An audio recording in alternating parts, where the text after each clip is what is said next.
At Cocoa Beach, boredom doesn't stand a chance. Cocoa Beach is your authentic Florida beach town, packed with attractions to make your vacation the funnest yet. Whether you're catching waves, strolling along the iconic pier, or savoring delicious seafood, Cocoa Beach has something for everyone. A laid-back charm and lively atmosphere make Cocoa Beach your next unforgettable vacation. Explore the fun side of Orlando, Cocoa Beach on Florida's Space Coast. Visit legendarycocobeach.com. That's legendarycocobeach.com.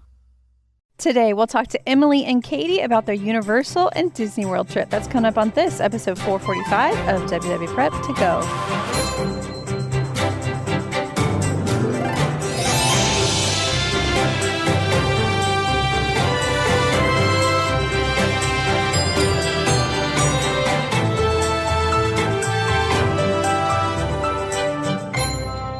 Hello and welcome to WDW Prep to Go, where we talk strategy and ideas for people planning their Disney World trips. I am your host, Shannon Albert from WDWPrepSchool.com. Thank you for being here for episode 445. Today is another trip report. We're back on the trip reports after having a few that were more like standalone episodes or topical episodes. And today is an interesting one because it is not only a Universal and Disney World combo trip, but it is very specific to people traveling with a wheelchair. And so if you want details about how it works at Universal and Disney World, there's going to be a lot of information here. If you want to be a guest like Katie and Emily, the only way to do that is using the SpeakPipe information in the show notes of every episode. Leave a message there. If it works out with our schedule, we'll reach out to you to get your interviews booked. I did want to mention a fun fact that a lot of podcast guests are scared to be guests because they worry that they're not going to sound as eloquent as previous guests, especially in terms of using filler words, as they speak, because it is, 2 or 3 hours of speaking. And I just want to tell you a little secret. I use an editing tool that removes all the filler words. My goal is to not make anyone look silly. And so I do remove filler words, and it's for me as well. It's not just for the guests. And it also enhances the audio quality of the guest audio because it is not reasonable for me to expect guests to have professional microphones, although some do, most don't. And so I've got the editing tools in place to do that. So if that has kept you from submitting for a future trip report, don't worry. I've got that handled and we'll work around it. So feel free to leave a SpeakPipe if you have an upcoming trip, and we'll see if it works out with our schedule. I think that is it. If you would like to learn more about traveling with the wheelchair in particular, this will be a good one for you. Here are my chats with Emily and Katie. Welcome to the podcast, Emily and Katie. Thank you. Thanks. We are talking on Friday, December 27th for our pre-trip. I assume you're heading to Disney World soon. Yeah, we're going to be there at the beginning of January. So we're kind of pushing all of that holiday time off to the beginning of January. What are your dates, January? We're going to be leaving on January 2nd and then coming back on January 8th. And we're going to Disney and Universal Studios. Disney and Universal. Okay. I'm going to assume it's not your first time either? It's neither of our first time, but it's our first time together. And I would say it's our first time going as adults only. Yes. First time. Okay. And what is your connection, the two of you? Friends, travel partners, partners in crime. Emily gets me to do crazy stuff all the time. Yeah. I come up with an idea and then Katie says, okay. And that's why we're really good friends. Okay. So is it just the two of you going, or are there others? No. So we're going to travel together from Michigan, but we're going to be meeting up with my sister and sister-in-law, Becky. I'll just call my sisters. But yeah, my sister Adrienne and then my sister Becky. And we're going for my 40th birthday. Okay. I'm sorry, sister and sister-in-law. Yes. And it's your 40th birthday. Yep. Okay. And are they joining, your sister and sister-in-law, are they joining for the exact same dates, or is it a slightly different schedule for them? It's slightly different. We're all coming in on January 2nd. Katie and I get in. Do you want me to just go through the itinerary? Would that be helpful? We are going to get to that next. Okay. So if I know it's going to be different, I'll know to note that. Okay. Yeah. So there's going to be separate dates. So there'll be January 2nd through the 8th for Katie and I, and then January 2nd through the 5th for Becky and Adrienne. And they are coming out of New York City. Okay. That's where I just was. All right. Okay. So let's start with January 2nd, Thursday. where you guys are coming in from Michigan. Are you flying in? Yep. Yep. You want to go through it? Sure. Yeah. Okay. So You know much better than I do. we're gonna leave the house around 12. Her husband is going to drive us. Katie uses a wheelchair, so it's a lot easier just to have him take us in the accessible vehicle because she can just wheel in and then we can get out. Our flight is at 2:10 and arrives in Orlando around 5 o'clock. So we're going to then transfer. Just the one thing that we have to figure out is when we get on the plane, making sure that the wheelchair follows us. So we'll need to make sure that they have it and put it in the right place and that it's there when Katie gets out and just all of those like logistical things around the wheelchair. And we're sitting together. And then we're going to take a lift. So if you put in lift in the settings, you just say that I have a wheelchair, then they'll note it when they come and pick you up. So we're going to take a lift to Aventura. And I think we're getting in a little bit earlier. So we haven't really talked about what we're going to do, but I was thinking that we'll just kind of check out the hotel and maybe go up to the rooftop bar because we've heard it's good. It's called Bar Bistro 17. And then around 8:30, my sisters arrive at the airport. So I bet they'll be to Aventura around 10. And I don't know if they'll be up for anything, but if they are, then we can grab a drink together. Okay. So Aventura is at Universal. It's at Universal. Yeah, we're starting 2 days at Universal. We have a day off. We're doing 2 days at Disney. Okay. So we are going, sometimes people will stay in, Disney World and then just commute over to Universal, but you are doing it in 2 segments. We considered a lot of the combinations. So we talked about Airbnbs, and then we talked about, should we stay at one property or another? And we decided that we want convenience the whole time. We want us to be able to just walk into the park or take the transport that's already there. So taking the Skyliner, everything came down to convenience and not having a bunch of extra logistics. Yeah. Okay. All right. So on this first day, Thursday, January 2nd, you're flying in, you're taking Lyft to Aventura, and then doing some rooftop stuff maybe that evening. Your sisters arrive that evening as well. Yep. Anything else on January 2nd? Nope. Okay. Let's go to January 3rd on Friday, January 3rd. So I think we're going to wake up early. I've been sleeping in over Christmas break. Emily is not. She still wakes up at 5 a.m. and is ready to go. Ready to go. So we're going to wake up early, though, and we're going to walk over to the Royal Pacific. I booked that with points for one night so that we could get express passes on the Friday and the Saturday. And even though we're not staying overnight, the 4 of us will be able to get the express passes. So that begs the question, why not just stay there then? It's really expensive. Uh-huh. It's just super expensive. And with points, I was able to get that one night down to, I think, like 150. But if I had bought it, it would have been something like, I don't know, 1,500 for 3 nights. That's a lot of money. So in walking over there, are you just trying to like check in, get your tickets kind of thing?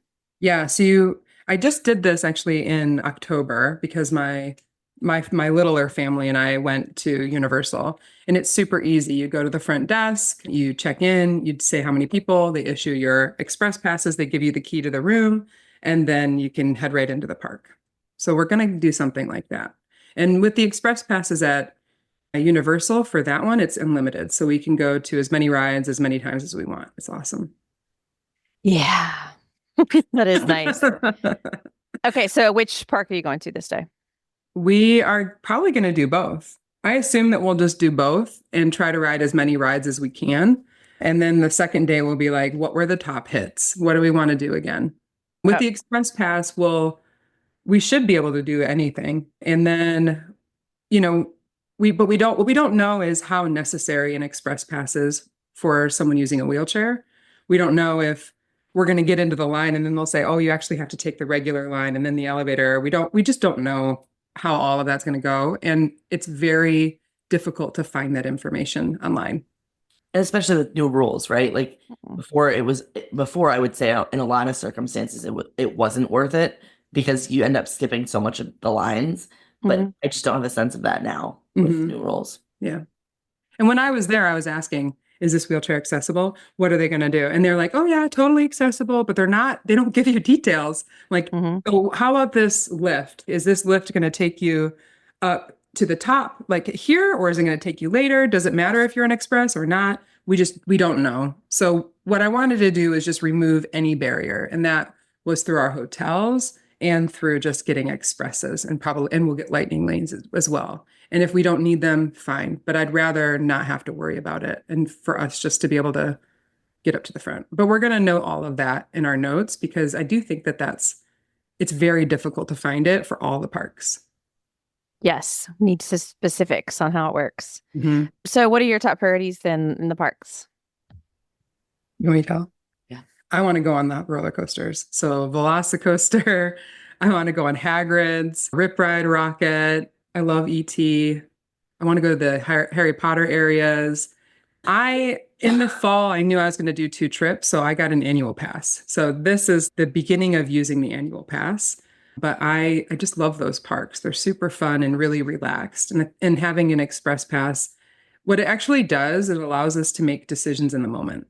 So I think we're going to do a lot of that too. And if we're not having to figure out when the kids eat and if they're having a meltdown, like we can do more or do less. We can just decide in the moment. So those 2 days are really going to be about flexibility. Okay. And what about dining? I booked Antojitos for 7:15. And so we might leave the park and then do that, or we might just stay. I don't know. There's a lot of nice places there. So I like the Minions Cafe. I like all of the Harry Potter food. There's a really good burger in, what's it called? In the water zone near the barges in Islands of Adventure. I forget what it's called, but there's a good burger with curly fries. I just bet we're just going to say, what do you feel like eating? And then we'll eat it. Then you sent me that vegan pasty idea, which looked really tasty. Yeah. So there's definitely some people who focus on Disney and Universal foods, and there's a few things that we'd like to try. So there's a vegan pasty in Hogsmeade, and then there's butterbeer soft serve in Diagon Alley. So are you all vegan or just one person? Oh no, none of us are. We're just really, it's all about adventure. Really, for us, we're just trying to find fun and new, exciting things that we haven't tried before. That we probably do when we had kids and a family and more people to think about. Yeah, so we might drink too. We might have a couple drinks. We probably will drink too. I live with a vegan, so I know how difficult it can be to find things sometimes. Yeah. Okay. All right. So is that it for Friday, That's January 3rd? All right. What I don't know is if we're gonna, like, I could see a world where we're like, oh, let's just do an overnight pack to Royal Pacific, for that one night and then go in. I could see us doing that. Mm-hmm. But I could also see us skipping that entirely and just going back to the hotel and spending the night. Okay. So Saturday, January 4th. Saturday, it's going to be really similar to the day before. We're going to just go to the parks and try everything out again. I'd like to go both ways on the Hogwarts Express because I haven't. I've only gone from... And I never have. Right. Oh, really? Mm-hmm. We only did one park. Like for one day and then one park for another day. And that's a ride where Katie can actually roll on with her wheelchair. Like there's a few places where Katie can stay in the wheelchair, and then a lot of the other ones are like, got to transfer. Mm-hmm. So that would be cool then. Mm-hmm. So yeah, and then I have 2 reservations booked in the evening because I'm trying to keep things flexible, but 7:15 Antojitos, just in case we don't do the day before and we want to, and 7:45 to Sim Emporium, just in case we want to do that. But if we don't, I'll cancel them. Okay. But that's our last night together. So one thing I do want to do is that's when I'd like to go up to the rooftop and have a drink together. All right. At your hotel? Yeah. Okay. Sunday, January 5th? On Sunday, Becky and Adrian have a flight at 10:55. I bet they'll leave around like 8:30 or so. And I bet they'll take a lift as well. Katie and I will wake up really early. And she got a ticket there. It was 2 for 2. So you have 2 days going and then 2 days extra. So we could go back into the park if we feel like it, but we won't have express passes. Mm-hmm. So we might do that, or we might just kind of relax and hang out. And then at one point, we're going to pack up our room and transfer to Pop Century. And that will be through another lift. And once we get to Pop Century, we'll try to check in early or on time, depending on the time of day. And then our plan is to take the bus to Magic Kingdom and do a monorail crawl. I've never been in any of those resorts, so I'm super looking forward to it. Have you? The one that's over near Animal Kingdom, I can't remember the name of it. The Polynesian? Yeah, the Polynesian. We went in there, but that was it. So we're going to do that. And the places I want to go are Steakhouse 71 at the Contemporary, either Trader Sam's or Tamu Lounge at the Poly, the Grand Floridian, doing Enchanted Rose. If that's full, then Narcoossee's or Citrico's. And then we might try and see the fireworks with Katie. So when we were there in the fall, people with wheelchairs were really pushed about. If you're in a wheelchair, you're getting pushed around. So watching the fireworks is kind of scary, and people are standing in front of you. It's just not the best place. So we might try and stick around and watch it from a location that Katie wouldn't just be jostled the whole time. That is the challenging thing for parades and fireworks and things like that, is people stand up immediately and then you think you have a great spot, and then all of a sudden you're like, I saw a butt. I see nothing, right? Like I can see the human in front of me, not whatever's happening in front of that. And so learning to be pushy and be like, excuse me, so they can get, because they can see above me. They're way above you. Right. Yeah, that doesn't quite seem fair. And then I can't see above them. Right. So I don't know where on that area. I think it depends on where we end up. And I don't think we need the full view of the fireworks. It's not even something that I'm that interested in, but it'd be kind of cool to see it and not have to push crowds around. I think the Contemporary would be your best bet. Okay. The fourth floor observation deck. Okay. Because if you go to the Polynesian, you're going to be in the sand. Yeah. Grand Floridian is kind of similar, but Contemporary has that benefit of height. From above, yeah. Okay. I'm going to put that. So maybe that'll be our last stop. So we'll kind of start the opposite way and then come back around. Yeah. Okay. Are you ready to move on to the next day? Yes. What is January 6th?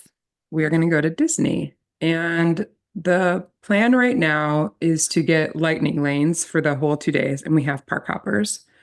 So we're going to start at Animal Kingdom. And the three that would be fun to do are Navi River, the Safari, and Everest. And I'm pretty sure all three of those are accessible.